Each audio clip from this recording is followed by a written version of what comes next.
Castle Rock Season 2, Episode 7, The Word, just came out, and forgive me, I am under the weather still, so hopefully I won't cough or anything. I still feel not great, but we're going to push through it, and let's get to it. So, man, there is so much great television on right now.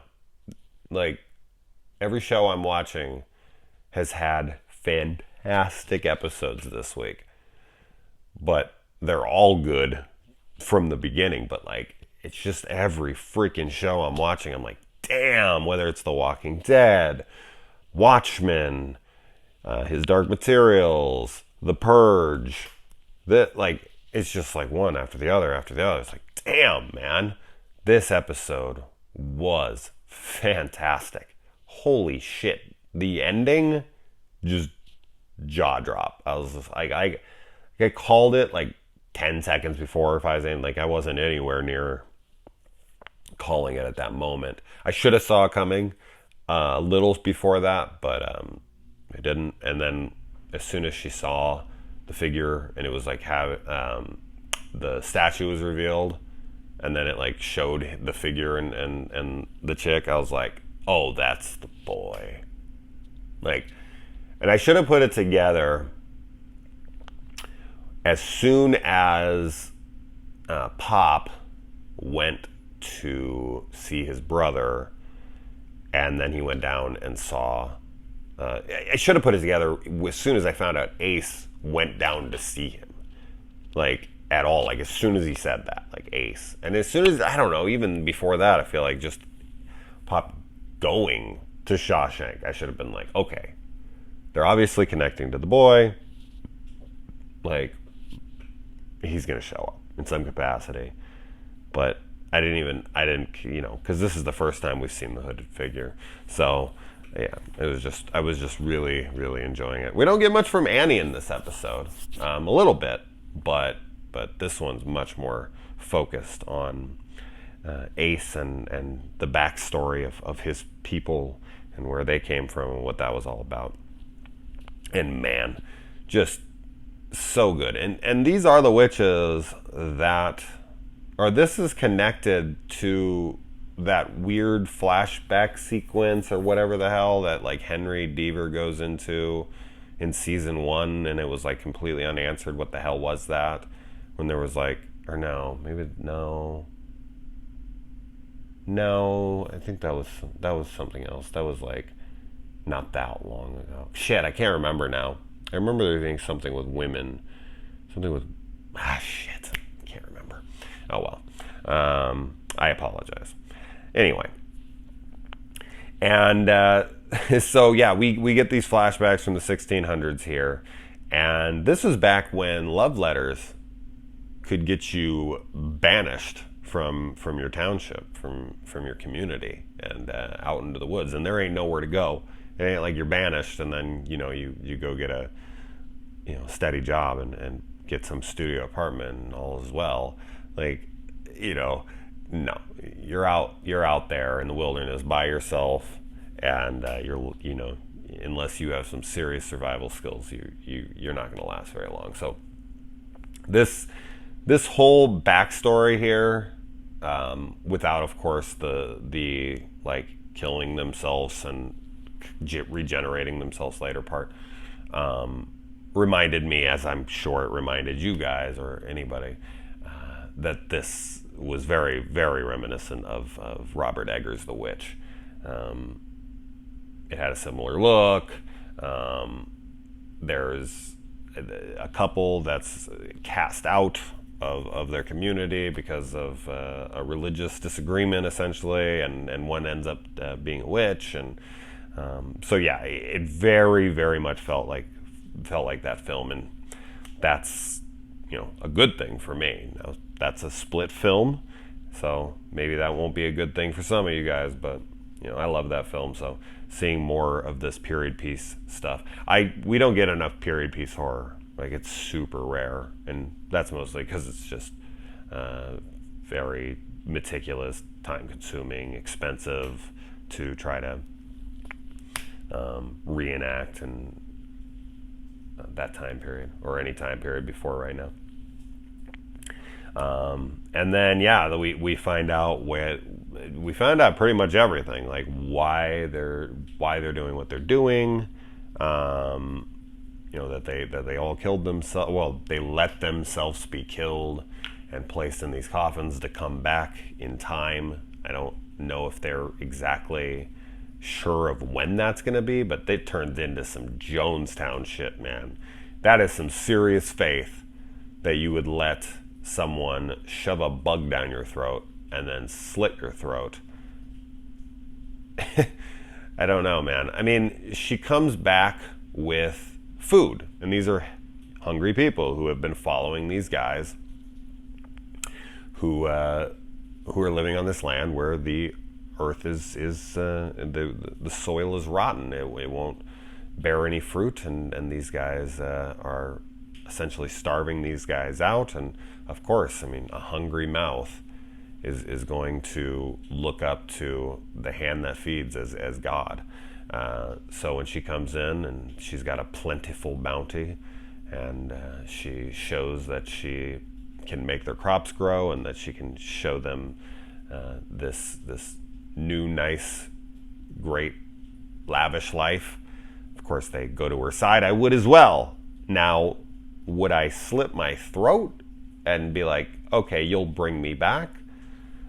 I mean, would I? know? But I don't live in the 1600s. I don't live in times where, you thought witchcraft was real, and, people were much more superstitious, and people were much more akin to believe ridiculous things. So, I don't know. I mean, I guess if your faith is strong enough, which clearly theirs was, it's just, looking at it from our perspective in 2019, it looks insane. But Jonestown is a perfect example of we're not that far off. Just depends on, the mindset. So anyway, moving on. So that's mostly all I got to say about the flashback stuff. And then, so, Pops was really making me smile this episode, and this won't really mean anything to you guys, but for some reason, and I was like actually having like a weird moment, because especially when he like turn around and walk away, he reminded me so much of my father. Like throughout this episode, the way he holds himself, the way he looks, everything, and it was just, I don't know, it was connecting me to this episode even more so than usual. But I just think he's fantastic in this and in pretty much anything. And oh man, I forgot to say those guys were burned on the crosses upside down. I don't know if that'd be better or worse. Part of me thinks it might be better because you'd probably die quicker, and starting at the feet would be rough because it would just like slowly work its way up your body until it finally killed you.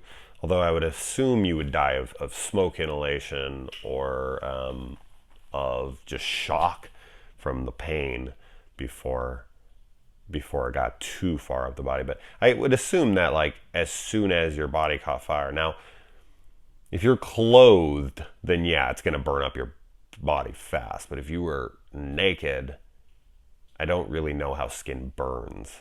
So I would think it would just kind of sear, and then just as the flames grew in the logs down there. But just watching them burn from the head up, I just couldn't imagine like feeling the flames on your face and just.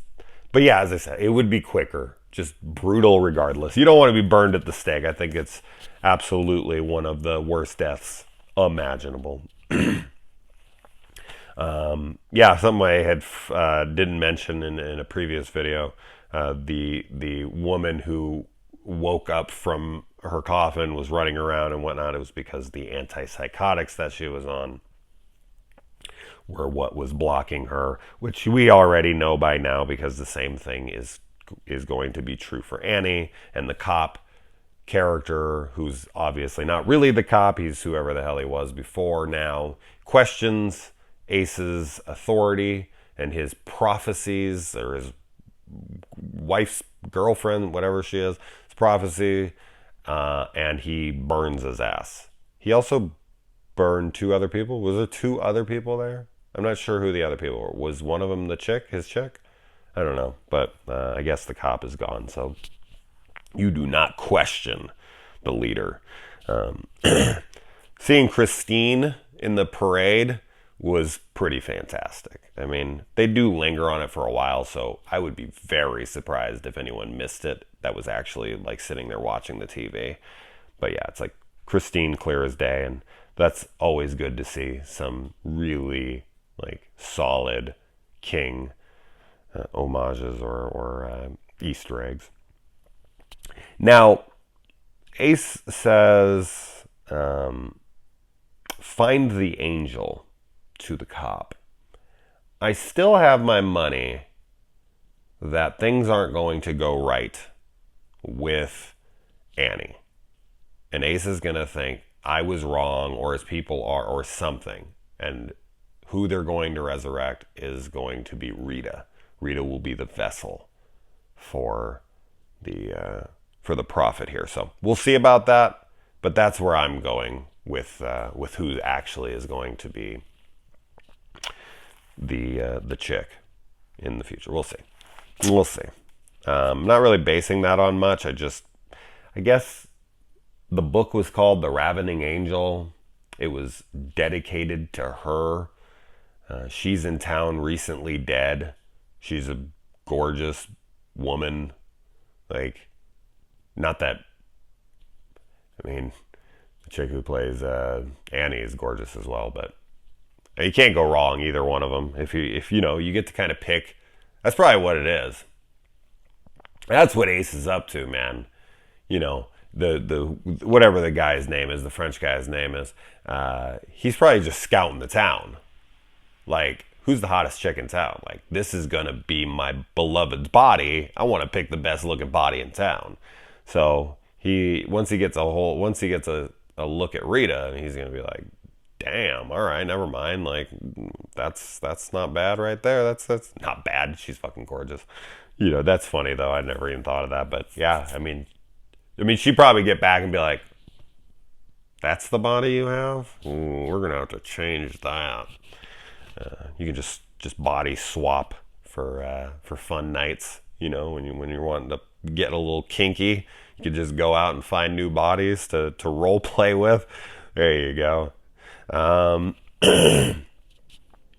And yeah, I mean, the pacing of this and everything leading up to it, and Pop going and investigating and talking to his adopted son, and then going over and talking to his brother, who we find out actually killed Ace and the other brother's mom, his wife, and then he goes and finds out that something was being kept in Shawshank, and we find out that the boy is back, that he is we're finding out a little more of what he is, but not really. Like, we don't really know what the hell he is, but love that they take the sheet off the statue.